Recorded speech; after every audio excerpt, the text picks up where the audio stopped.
Greetings everybody, welcome to G4G here on YouTube. Today we're going to do something very different on the channel. You may see Marvel Future Fight in front of you, but we're actually not going to be talking about Marvel Future Fight. Rather, we're going to be talking about the impending or upcoming Captain Marvel movie. Now, this is the first time that many of you viewers on the channel are going to encounter a video like this from me. The reason being is that I have overly stayed away from these topics on the channel simply to present a rather neutral channel. One that you can go to for footage of the games and opinions on games and everything like that. Marvel games, other games that I'm interested in, World of Warcraft, Overwatch, HOTS, testing mobile games and everything like that. This one, I kind of felt it was about time. Like, I've much the way people sit on Fallout 76 news for a little while because of the fact that they know if they do a video on Fallout 76 on Friday, a new piece of crap is going to happen with Fallout 76 the very next day. So I had to sit on this one for a little bit because I also had to do some research. And when I tell you that I would like to title this video The Dangerous Position of the Captain Marvel Movie, I want to explain why, because it's creating a situation that, unfortunately, at least in the United States, is getting into what I call centrifuge politics. Centrifuge politics are where the dividing factors in politics are so strong that they spin people out to their edges and force kind of middle of the road people out to the extremes, whether it's to the right, to the left, liberal, conservative, communist, capitalist, whatever. It's a function of what is happening in the United States right now, and what is happening with the Captain Marvel movie is another prime example of centrifuge politics, or just kind of extreme politicization of something. So we'll drop the little background over here, and then we'll get into the meat of the video. So as in Marvel Future Fight, it defines Carol Danvers, superhero human female. Air Force pilot Carol Danvers was caught in a Kree energy explosion. She gained the powers of flight, super strength, and energy expulsion. As a protector of the galaxy and a valued member of the Avengers, she's oftentimes looked to as both a leader and an inspiration. Marvel Heroes had tons of costumes for this character. Marvel Avengers Alliance had several. This was always one of my favorites. I guess in some ways you can consider it maybe a little sexy because of the exposure from the waist down to the top of the knee highs or the thigh highs. But I don't think it's particularly bad. It's a one piece that completely covers up. I've always disliked this one the most. And Mohawk Captain Marvel, which is what I guess her binary form is going to be in the movie. And this one I was kind of okay with, but this one has always been my favorite. Liked it in Marvel Heroes, liked it in Marvel Avengers Alliance. And then we have the new one basically based off of Brie Larson and the movie. So the movie has been causing a lot of centrifuge politics lately, and the latest thing in the debacle of Marvel, Captain Marvel coming to the theaters, is that Rotten Tomatoes has gone ahead and actually stopped doing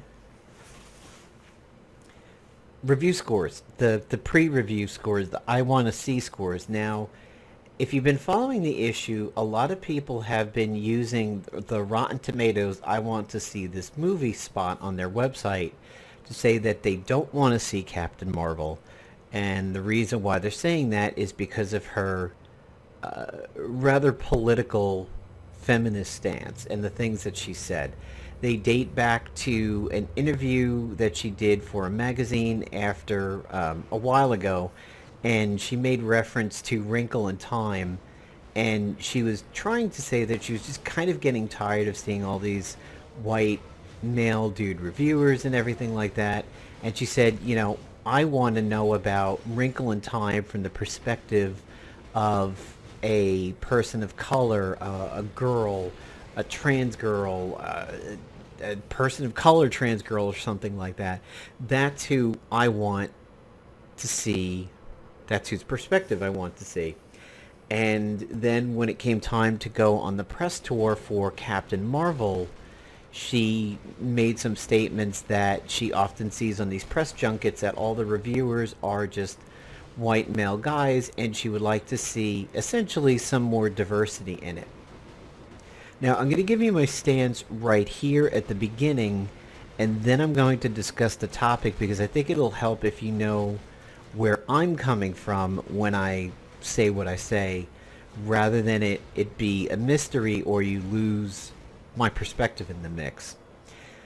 My perspective is what she said for the Captain Marvel press junket. I don't think is particularly offensive. I'm not offended with it, and I don't think anybody else really should be. She's not being exclusive.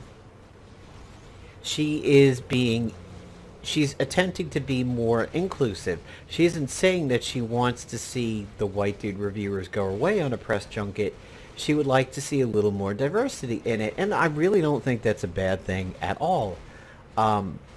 I agree with her, because more diversity brings more viewpoints to the reviews, to the conversation, and she was not being exclusive. She wasn't saying I want to see less of the white guy. She isn't saying I want to only talk to minorities and everything like that. She was, as she's tried to explain it in what people call the walk back, she wants to put more seats at the Thanksgiving table, not take them away or kick people out of their existing ones, and that's fine.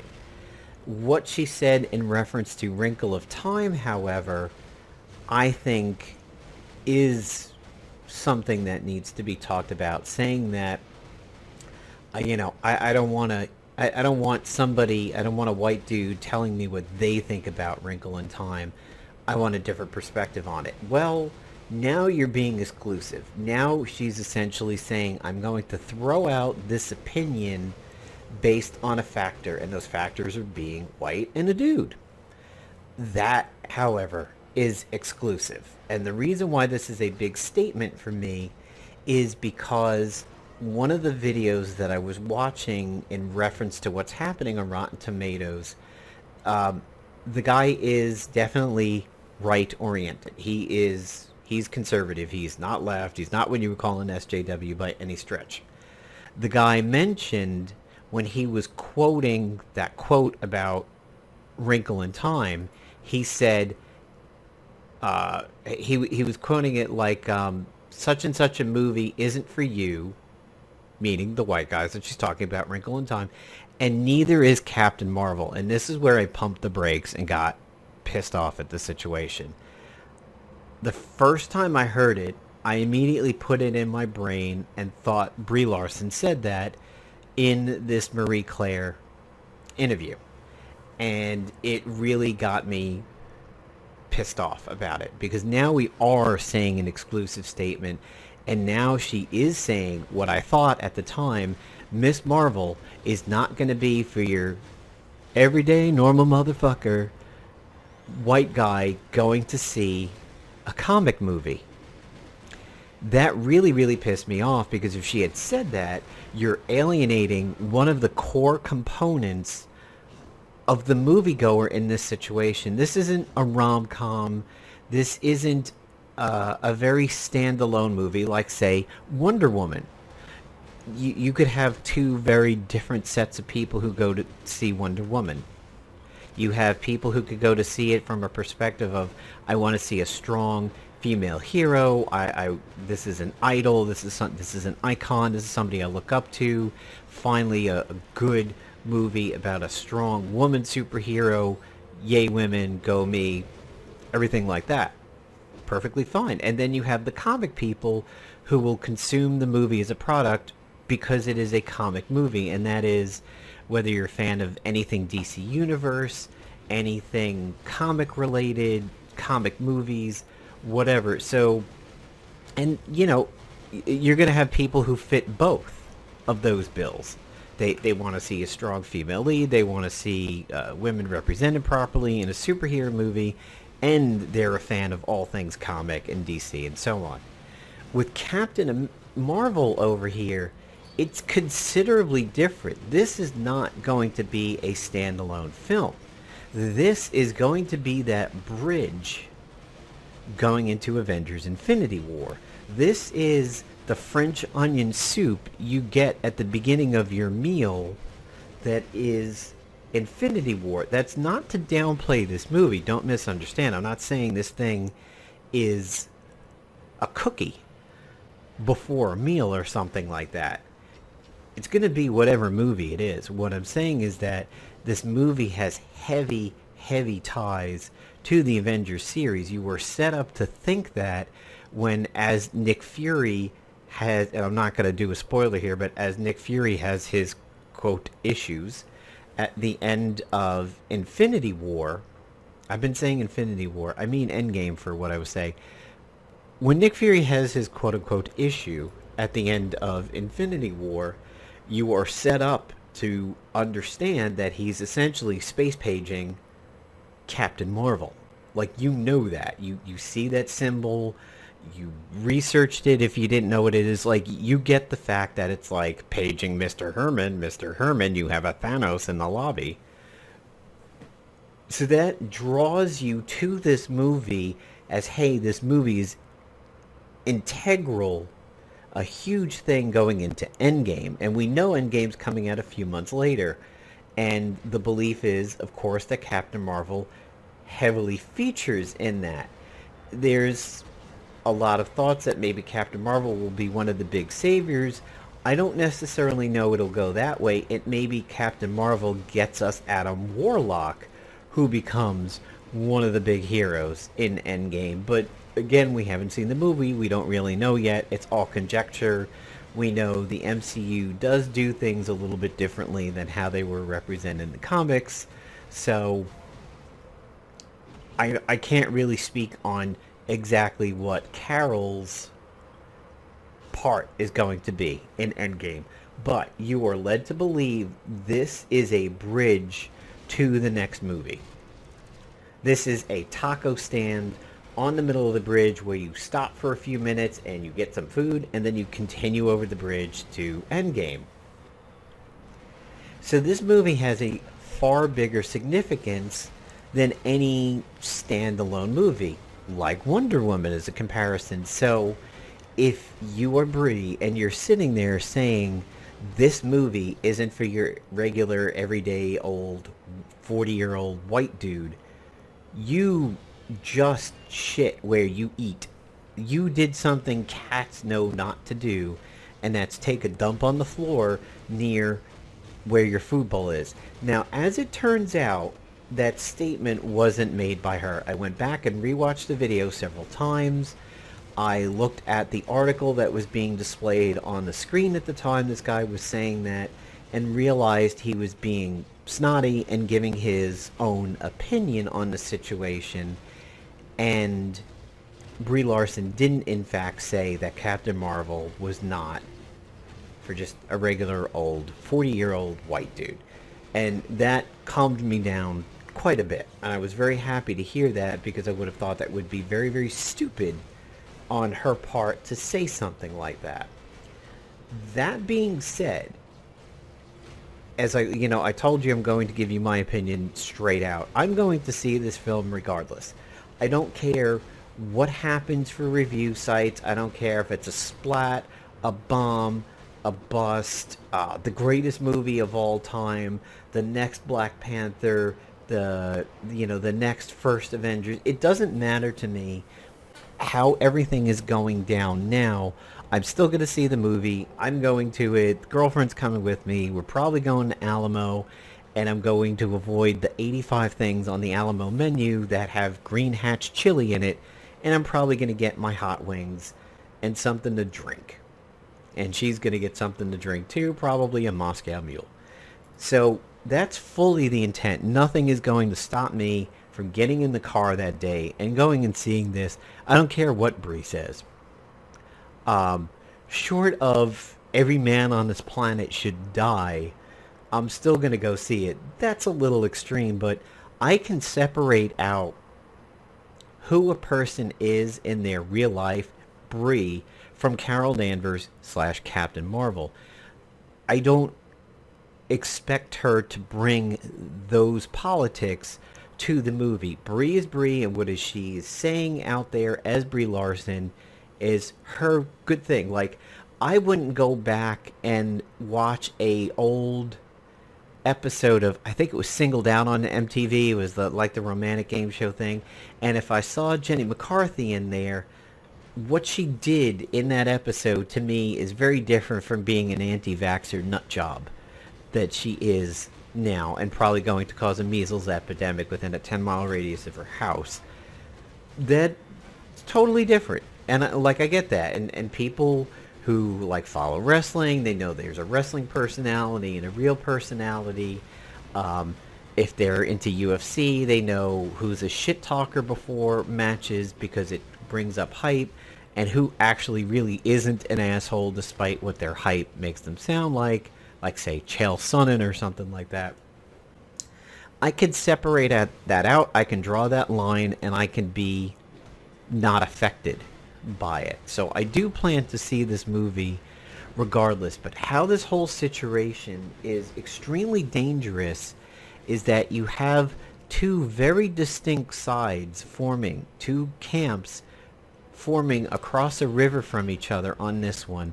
And there's the people who defend what she says and say she has every right to say it and she has a very good point and blah blah blah, and anybody who went to Rotten Tomatoes to say I don't want to see this is a tiny dicked incel who isn't getting laid, probably has never been laid, probably won't be getting laid anywhere near in the future, probably just is down ranking the movie because they tried to get a date with somebody that they maybe thought was a feminist, and then they're not going to see it, and they're not. Like, that is ridiculous, but it's also as ridiculous as people saying they don't want to see this because of... That's an interesting loop my Miss Marvel is caught in over here. It seems to be effective, but that's okay. It's as equally dangerous to sit there and say, I don't want to see it because she's gone full Tropic Thunder over here, and if you know Tropic Thunder, you know exactly what I mean. She's gone like full SJW, and her politics are coming into it. If this is dangerous, because if you don't see this movie, you are probably missing out a major tie-in to Endgame. Now, if you want to wait and catch it on Netflix or Kodi or Leah, as it is now, for free, or get the DVD from Redbox or something like that, okay, that's cool. I really think everybody should wind up seeing this before Endgame. That much is certainly clear. But the left reaction to this is just as bad and violent as a conservative and right reaction who is like, this girl needs to shut up and like know her place, stay in your lane and everything like that, and are laughing as Rotten Tomatoes bombs out on this. That is dangerous, because what has happened is it's created a scenario where Rotten Tomatoes is now censoring reviews. Like, they've disabled the I want to see it feature, and if you go there now, the only thing you could do is click I want to see it. You can't click I don't want to see it, and comments are disabled. The equally dangerous thing of that is the assumption that people who don't want to see it are trolls. Everybody who has a negative opinion about this has to have something wrong with them to have a negative opinion. They have to be on a brigade. They have to be gathered at the house of some fat, sweaty neckbeard in his basement going, Mom, more Hot Pockets. And everybody's sitting around a computer posting, negative, I don't want to see this comments. We can't say it's a review because it's not a review. Then they're coming to light that the screeners are coming out a little late on this. Maybe Marvel is very afraid that this isn't a quality movie. And there may be signs that point to that, with Rotten Tomatoes disabling everything going on their site, the fact that the press review pre-screeners and everything, they're coming out very late as to what the press thinks about the movie. Whereas, say, like Alita very clearly was negative with the press, but then the public liked it. Marvel might be scared. Now, if Marvel's smart, they should know not to be scared. Even though I was a little less aware of it, Black Panther apparently got bombed to shit before it came out, and Black Panther was very, very good. And as you can see, the Oscars recognize that fact. Do I think the Oscars went SJW and that's the only reason why they recognize it? No, not really. I think Black Panther was a very good movie. I've watched it several times. I've watched Infinity War several times. I've watched Deadpool several times. So I think Marvel should be a little less scared of it. And they are such a juggernaut with very good movies. If one of them flops, okay, let it flop. But you have a good record. Trust in the viewing populace a little bit, no matter what's going on Rotten Tomatoes.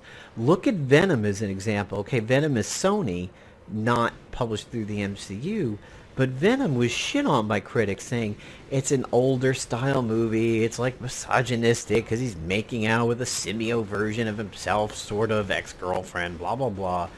Tom Hardy this and movie that and blah blah blah. And if you saw Venom, it was good. I really like Venom. And I'm glad I didn't let any reviewer stop me from seeing it or cheapening my experience by saying, well, maybe we'll just rent it when it comes out. I saw it at the Alamo Drafthouse with the girlfriend, with the food, avoiding the green hatch chili and the drinks. We were plenty happy with it. I have nothing to say bad about Venom. It was a good, fun movie. It was the romp we would expect a Venom movie to be. I maybe expected a little bit more in the way of symbiotes. I thought I was being set up to see other symbiotes. I mean, other than like Carnage at the end. I was maybe thinking we'd really see Scream. You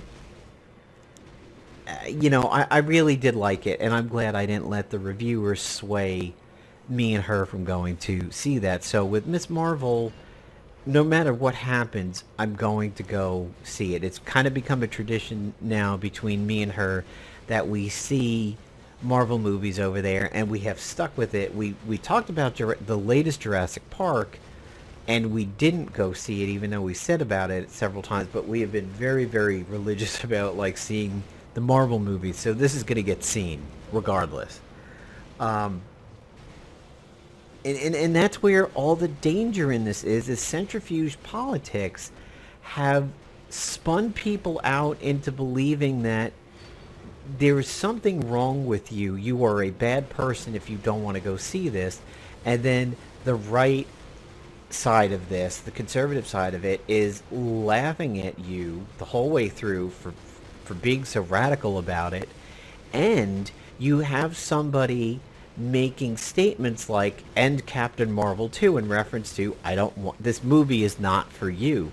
And I believed that person at first. I thought they were actually referencing something Brie said, and that screwed me up over this. So that's what I mean by this is dangerous. Now, there was another channel of videos that I was watching, and this particular YouTuber is female.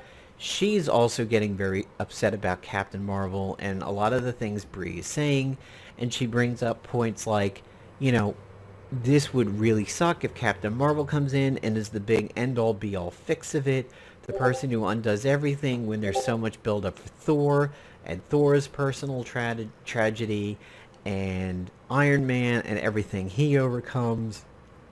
You know, Doctor Strange, like all the other people that have had rich, super detailed backstories leading into Infinity War and Endgame, you know, is essentially, she was getting upset that Captain Marvel might be just the unsnap of it.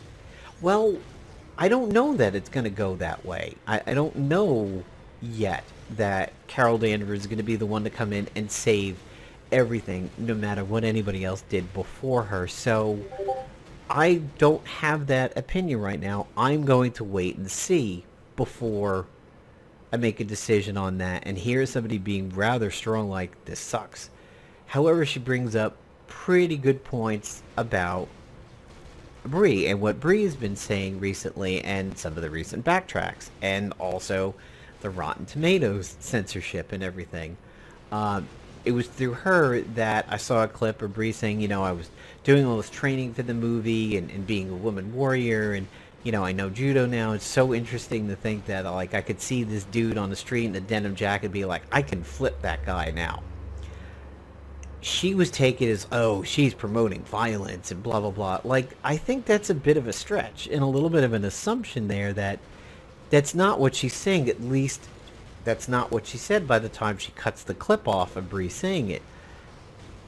Brie saying, I can see that guy over there and say, oh, he's in a denim jacket. I can totally flip that guy. I can hip roll that guy. Okay, maybe you can. That's all. That's what judo is leverage.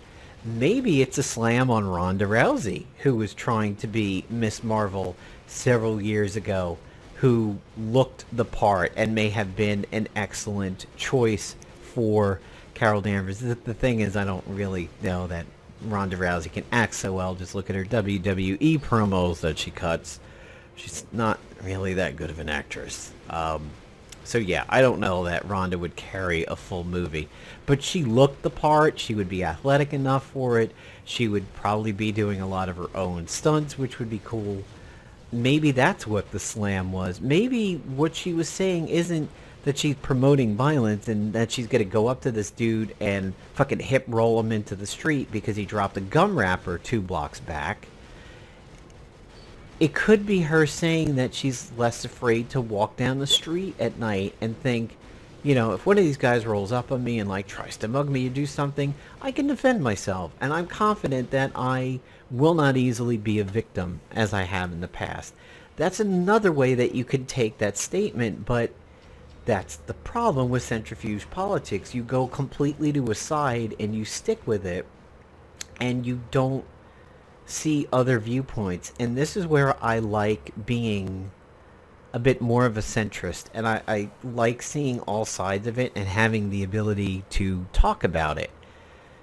Unfortunately, much like American politics, and I've been saying this all video, Miss Marvel is causing these extremes to fling out, and that could be bad. And if the projections are true that a potential 180 million interested viewers have dropped to 100 million or 80 million because of what Brie has been saying, that's dangerous. And there are ways, and she is making mistakes. This is coming from somebody who is very well versed and trained in public relations. It was the job field I was attempting to go into before things went a different route in my early 20s and job hunting. She makes for a good public relations case. What Marvel is trying to do with her, Rotten Tomatoes, the review censorship, all of this makes for a great public relations case. The same way Trump does, whether you like him or you hate him or you love him or you want to shoot him in the face. He is an amazing public relations case simply as a factual study. And I'm one of those people who defends my right to have an opinion on Trump, but not follow a party line. I could sit here and say, well, I this or that about him, but it's not because of the party that I'm associated with. I won't pull my punch. I hate Trump. And it's not because I'm left or right or anything like that. I hate him because I hate him. And I hate what he's doing. And he does so many things idiotically and arrogantly and stupidly. And even if I was a Republican, I could sit there and say the exact same things about him. And I defend my right to be like, hey, just because I don't like him doesn't mean I'm left or right or centered or liberal or communist or anything. It means I dislike him as a human being, and that's the end of it. And that's what's kind of going on here with Brie Larson. You could sit here and say, I don't agree with her comments and I don't like them, but you're doing yourself a disservice if you don't go see the movie. Now, if you believe maybe Marvel's trending a certain way, and this is an example of that trend, and if you see the movie, you're supporting it, that is a very different story, and you are certainly entitled to do what you wish with your wallet. You speak with your wallet over here. But also, I would encourage people that have an opinion of Miss Marvel to stick with it and not do the sneaky thing of like, I don't want to see it, I don't want to see it, she's pissing me off, this is like blah blah blah, this is, you know, anti-male and anti-white dude, and then like go sneak out and get it from Redbox and be like, yay, Captain Marvel, yay. Like, stick to your guns here. See it through the whole way. But I mean, really, that's my take on it.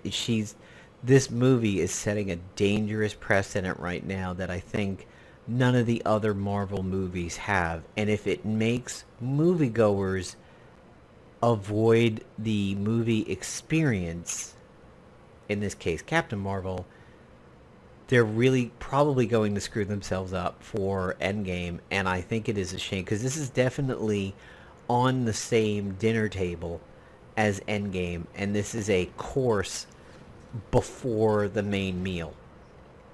You know, and the other Spider-Man might be the dessert that comes afterwards when we get Far From Home and whatnot. Be careful on this one, and I encourage people to check out all sides of this. Don't just key off of a statement or two here and there. Actually research it and find out what was really said, because I mean, I was definitely swayed a certain way attributing a quote to her that wasn't really hers. And you know, but by the same token, I'm going out and I'm consuming everything that I can about the situation, whether it leans to a conservative side, whether it leans to a liberal side. I'm consuming all content about this, and I'm making up my own mind by being informed and going out and researching as much of this as possible. I admit I had a conversation with my girlfriend last night about the conservative guy who was very much against the movie because of what she was saying. You know, he's promoting that you should still see it, but against her comments and everything. He's like, why are you watching this? I'm like, oh, I know the dude's a sweaty neckbeard. I just need to know, did she really say this one particular statement, or did he say it? And I'm glad I rewatched it, because it was him saying it, not her, and it really does change my whole opinion on the situation there. So I hope you guys enjoyed the video. I hope you don't mind that this one is a little on the political side. I like to think I kept it as middle of the road as possible. You guys are certainly welcome to use the comment section down below. Let me know what you think. Let me know if you do plan to see this movie. Let me know if you don't, because you're upset at what she's saying. I'm really interested to know. I'm really interested to hear what you guys think might be her role in Endgame when it comes around. So, peace out, everybody. Thanks for coming by the channel, and I hope to see you again in future videos.